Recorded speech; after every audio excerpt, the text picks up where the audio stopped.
dalah. Sajake iki dampiak-dampiak saka endi iki? Seto. Wonten dawuh paman. Sajake kowe wis entuk jago miring kuning. Inggih, pangestu paduka wingking menika jago sawung kula saking kasepuhan. Latar sajake gedhe dhuwur.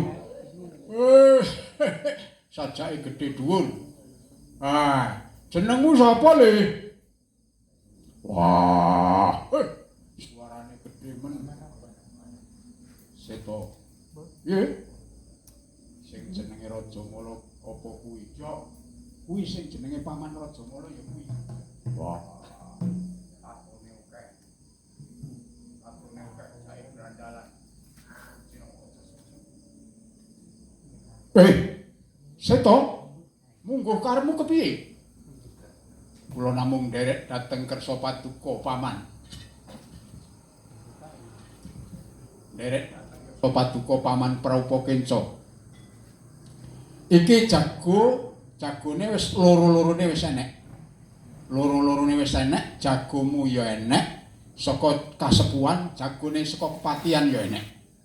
Saiki aturane yen to jagoku sing menang, yen to jagomu sing menang, ya aku cukup pati.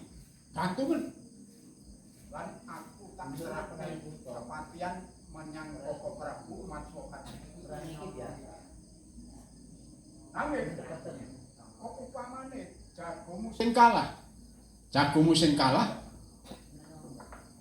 Kakang Prabu Matswapati sak kancane kudu lunga saka negara Wirata.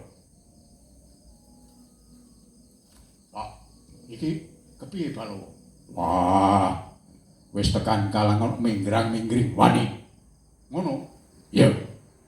Oh, bagus. Inggih. Paman. Kula sagahi, Paman. Oh, bagus.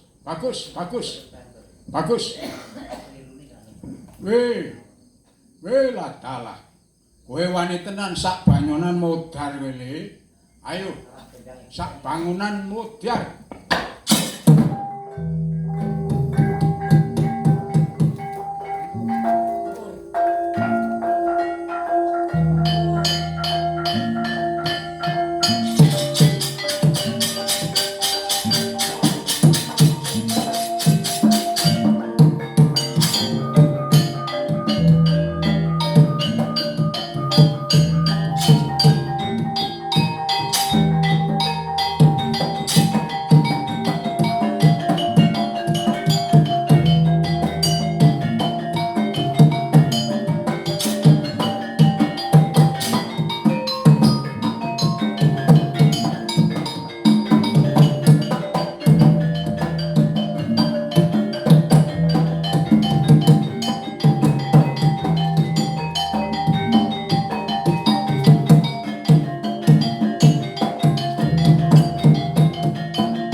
Jagat Dewa Bathara. Le.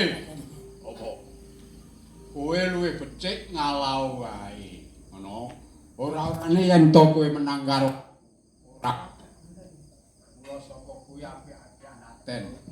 Tinimbang kowe kalah, ngono. Tinimbang kowe kalah luwih becik. Saiki kowe kalah.